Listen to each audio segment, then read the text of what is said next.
One thing I will say initially about this car is the car is very driver-oriented, cockpit-oriented. Everything is right here for the driver, but also I feel very securely fastened in this seat. These seats literally are hugging me, almost wrapping around me, it feels like. And yet the door and the middle part are my elbows are perfect, and I can just sit right here. I don't know why there is paddle shifters and it's manual.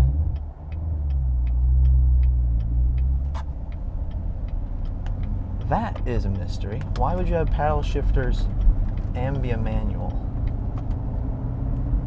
A Corvette used to mean a poor man's Porsche, but no longer with today's Corvette Stingray. This car is really well done and revamped for this next generation. Interior has been redone, and it's very driver-oriented, and it's really nice. The exterior design is sharp and clean and just beautiful. It's a well-done, remade Corvette, worthy of the Stingray name. If you ever thought your hood in your car was long, drive a Corvette. This hood is extremely long. Of course, you have to fit a huge V8 engine up front there. Raw American muscle power. Take your face right off your face. Think about that for a second. But seriously, this car could do that. It has a 7-speed manual gearbox. 7-speed. So talk about performance, power, and efficiency all in one package. It's a big package. The ride is very comfortable, surprisingly. I was ready for a harsh ride, but it's comfortable. The seats are just bolstered me in, and I'm secured. I'm like wrapped in a big old Corvette hug here in these seats. These Recaro performance seats are fantastic. They even have a little touch of carbon fiber on them, which is really cool. The stitching is really nice around the whole dash.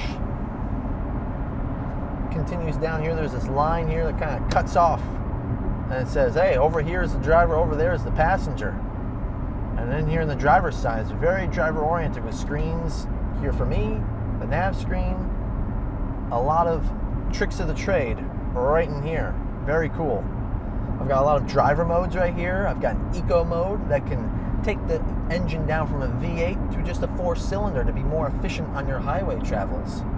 And that, combined with actually the comfort of this car, makes it good and ideal for a long haul, which is very surprising for these high-performance cars of today. The only thing I will say that I'm noticing most from this car is the tire is really bringing a lot of noise into the cabin. A lot of cabin noise in this thing. And it probably doesn't help that I just have a little shell above my head. Not much of a roof, a shell. Surprisingly, a lot of trunk space in this car too. I mean, you could probably fit a set, or maybe even 2 sets if you're really clever, of golf clubs in the back of this car. It's actually surprisingly a good car for long hauls. I would actually say it is. If you want a sports car that is great for long hauls, comfortable, and you won't be really wishing you didn't sit in that car for 8 hours, this car could actually surprise you and actually be very good for those trips.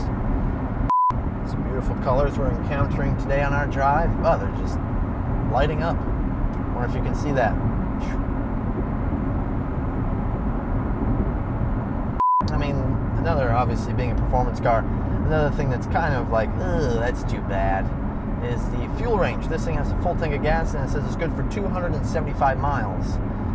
That's the only downside with the long haul trips that you might take on this thing, is that you're going to be refilling potentially quite often, or just in general. Most cars today can now have an average of maybe 400 to 500 miles on their tank. Of course, it all depends on how big the tank is, how efficient the car is, but is 275 miles from this car pretty good? I'd say so. Yeah, it's the one thing that's disappointing with cars that are this expensive and you buy them, is they have plastic right in here. Lots of plastic. I mean, nice leather and stuff, but plastic. The steering wheel it's nice, it's okay. It's got nice Alcantara on it, but this, it's some leathery and then plastic. That's not very cool. So it's a gripe. It's a gripe. It'd be cool if this was Alcantara as well. But, you know, we can't have everything we want in a car. So a cool thing that today's sports cars are coming out with, and this Corvette does have, is rev match. Which basically means, hey, I'm going to do my best to match the revs when you downshift. So that instead of you're getting that herky-jerky feel and the rev just jumps all over the board, it's going to be smooth and precise and make you look like you know exactly what you're doing with those 3 pedals down there.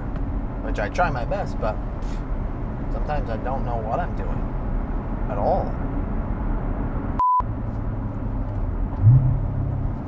Ooh, there's a little exhaust for you. Woohoo!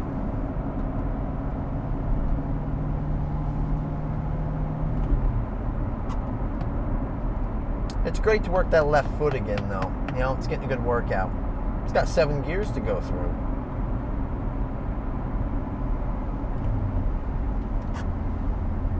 Oh, is it?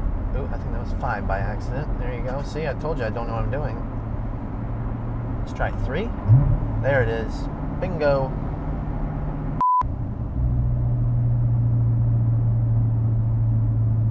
Sounds good. Sounds like raw American muscle power right there, you know? Yep. Here we go.